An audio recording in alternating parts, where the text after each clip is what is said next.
My name is Kevin. I worked security at a dying mall in Ohio back in 2018. The mall is demolished now, and honestly, I'm glad, because whatever was in there with me that night didn't belong in a store. It was 2 a.m. I was doing my rounds on the second floor. The mall was struggling. Half the storefronts were boarded up or empty. The Sector 4 wing was the worst. It used to be a high-end department store, but it had been vacant for 2 years. My job was just to walk the perimeter and check the fire exits. I was walking past an old clothing store called Moda. It had closed down a month prior. The glass gates were pulled down, but the inside was still full of racks and a few mannequins they hadn't hauled away yet. I shined my flashlight through the gate. Everything looked normal. 3 mannequins in the window display, 2 female, 1 male, standing in that stiff, unnatural pose. I continued my round. It took me about 40 minutes to walk the whole mall. When I looped back around to Sector 4, I passed Moda again. I stopped. Something was different. I shined my light into the window. There were still 3 mannequins, but the male mannequin had moved. An hour ago, it was facing the entrance. Now, it was turned slightly to the left, facing the interior of the store. I felt a chill, but I rationalized it. Vibrations, I thought. Maybe the HVAC system shook the floor. It was a flimsy plastic doll, after all. I kept walking, but the feeling of being watched was getting stronger. Another hour passed. 3:45 a.m. I came back to Sector 4. This time, I didn't just walk past. I approached the gate slowly. I pointed my light at the window display. My stomach dropped. The male mannequin was gone.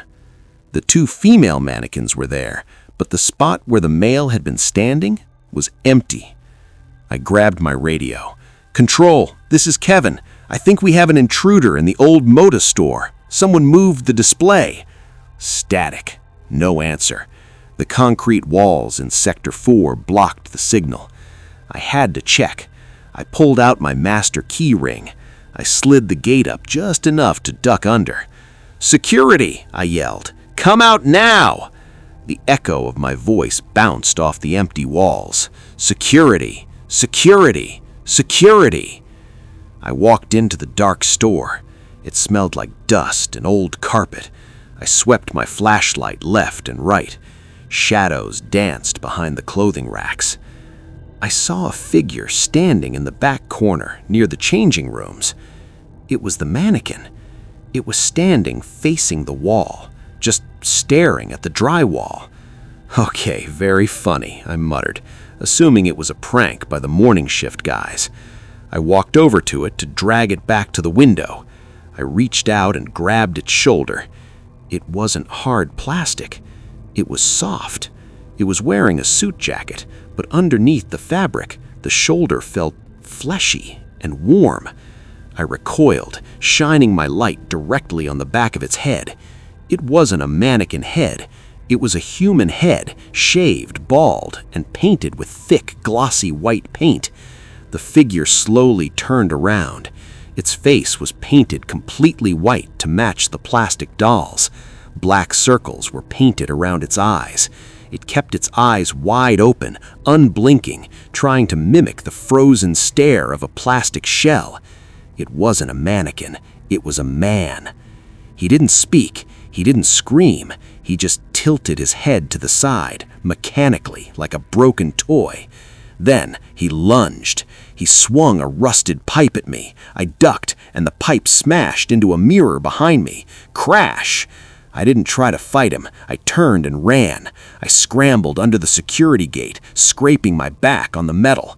"He's in the store! He's in the store!" I screamed into my radio as I sprinted toward the main atrium.